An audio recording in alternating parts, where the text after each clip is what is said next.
bomb had gone off, there wouldn't be as many victims. To start off with, we were investigating one death. Within a couple of weeks, that grew to 62 deaths. We had a whiteboard there with no names on, and at the end of the inquiry, the whiteboard was totally full. And it was like, oh my God. With new witness testimony, this film tells the inside story of how he got away with murder for over 25 years. They thought it was obscene that we should be questioning anything to do with Shipman. A serial killer hiding in plain sight, Shipman groomed a community.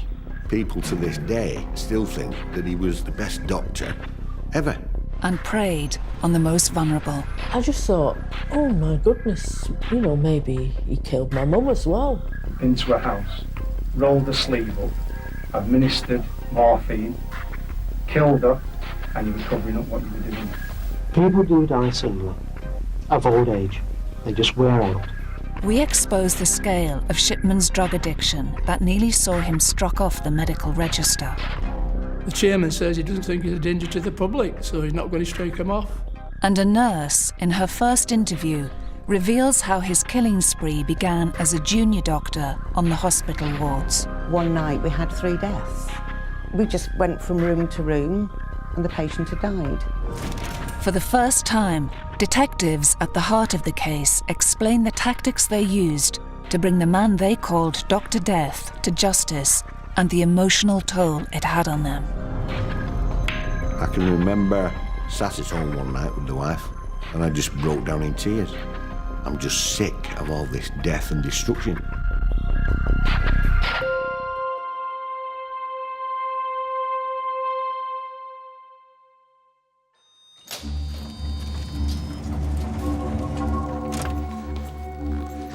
On the 7th of September 1998, Harold Shipman, a trusted family doctor from the small town of Hyde near Manchester, was arrested for the murder of one of his elderly patients.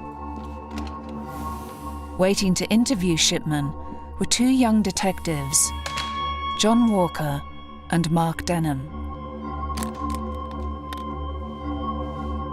This is the first time that Mark Denham has spoken publicly about coming face to face with Britain's most infamous killer.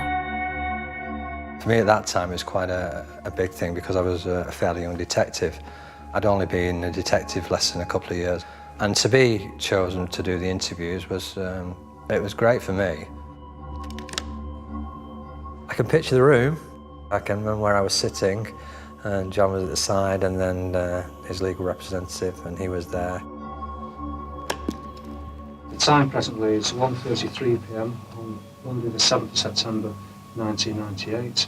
The first of the tape, could you tell me your full name, please? Harold Frederick Shipman.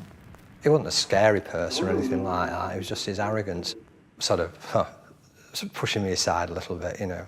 And perhaps I've made clear what happened when Mrs. Grundy asked me to witness the will.